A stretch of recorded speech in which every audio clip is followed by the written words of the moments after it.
बिस्मिल्लाहिर्रहमानिर्रहीम अस्सलाम वालेकुम। Welcome back to my channel. उम्मीद करते हैं हम सब खैरियत से होंगे। आज मैं आपके साथ ईद स्पेशल में एक बहुत ही मज़ेदार और यूनिक सी जो है वो मटन कढ़ाई की रेसिपी शेयर कर रही हूँ। उम्मीद करती हूँ आपको मेरी ये रेसिपी बहुत पसंद आएगी, और अगर आपको मेरी ये रेसिपी पसंद आए तो प्लीज़ लाइक और शेयर ज़रूर कीजिएगा, और अगर चैनल पर नए हैं तो प्लीज़ चैनल को सब्सक्राइब कर दीजिएगा। तो चलिए ये मज़ेदार सी मटन कढ़ाई की रेसिपी जो है वो स्टार्ट कर लेते हैं। मटन कढ़ाई बनाने के लिए मैंने सबसे पहले एक कढ़ाई में जो है वो 750 ग्राम के करीब बकरे का गोश्त लिया है जो हड्डी समेत है। इसमें मैंने हाफ़ टी स्पून नमक और 2 कप पानी शामिल करके इसे कवर करके इतना मैंने कुक किया है। मेरा गोश्त जो है ना वो 95% के करीब जो है ना वो गल गया है। कढ़ाई के लिए मसाला तैयार कर लेते हैं। तो मसाले के लिए मैंने 1 टीस्पून सूखा धनिया, हाफ़ टी स्पून सौंफ, हाफ़ टी स्पून मैंने इसमें साबुत ज़ीरा, 5 से 6 मैंने इसमें हरी इलायची, एक मैंने बड़ी इलायची और 3 लौंग का इस्तेमाल किया है। इसके साथ ही मैंने एक छोटा टुकड़ा जो है वो जायफल का लिया है, और एक छोटा टुकड़ा ही मैंने दालचीनी का ऐड किया है, और हाफ़ टी स्पून के करीब इसमें मैंने काली मिर्च ऐड करके उसमें हाफ़ टी स्पून के करीब नमक ऐड किया है। और अब हम तमाम स्पाइसेस को जो है वो अच्छे से ड्राई रोस्ट कर लेते हैं। तो देखिए हमारे यहाँ पे हमारा मसाला जो है वो बिल्कुल ड्राई रोस्ट हो गया है। अब हम इसे ठंडा करके मैं इसे ग्राइंड कर लूँगी।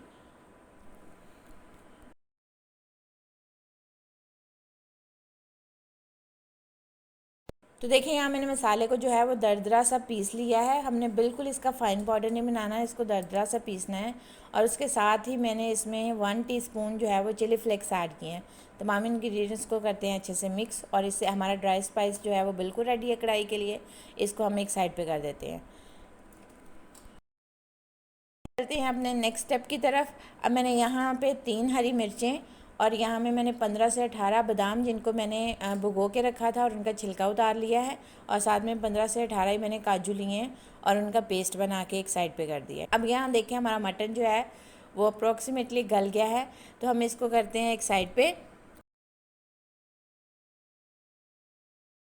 अब मैंने एक कढ़ाई में जो है वो 1/4 कप के करीब ऑयल ऐड किया है, और उसमें मैंने 2 मीडियम साइज़ के स्लाइस अनियन ऐड किए हैं, और इनको हम हल्का सा फ्राई कर लेंगे जब तक हमारे प्याज का कलर जो है वो चेंज नहीं हो जाता।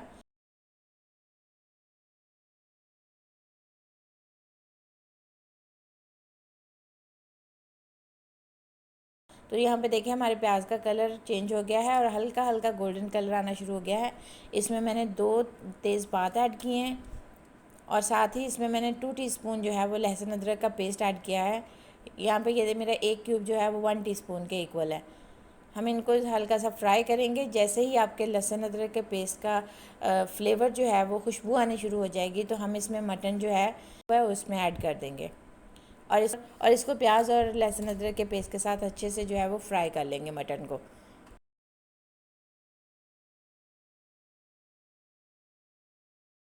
जी तो देखिए हमारा मटन जो है वो अच्छे से प्याज के साथ फ्राई हो गया है।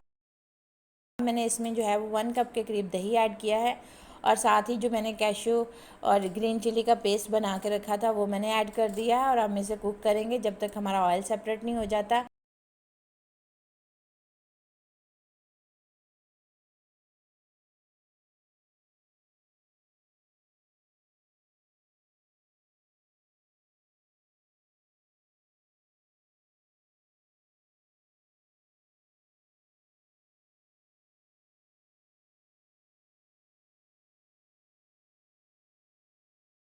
तो यहाँ पे देखिए हमारा ऑयल जो है वो बिल्कुल सेपरेट हो गया। अब हम इसमें स्पाइस का जो हमने मिक्सचर बना के रखा था वो हम ऐड कर देंगे,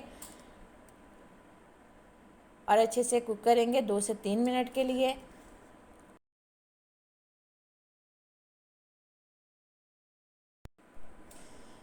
तो यहाँ देखिए हमारा मटन जो है वो स्पाइसेस के साथ बहुत अच्छा सा मिक्स हो गया है, और मैंने इसको तकरीबन 2 से 3 मिनट कुक किया है।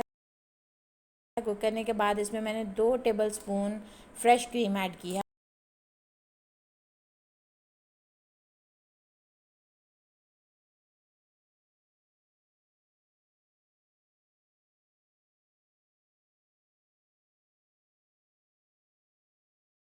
और इसके साथ ही जो मटन की यखनी मैंने अलहदा से रखी हुई थी वो ऐड कर दी है 1 कप के करीब।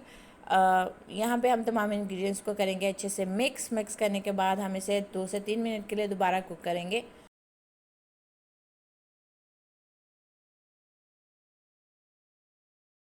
मिक्स करने के बाद मैंने इसमें हाफ़ टी स्पून जो है वो कसूरी मेथी ऐड की है, जिससे हमारे इस कढ़ाई का टेस्ट जो है वो बहुत इन्हेंस्ड होके आता है।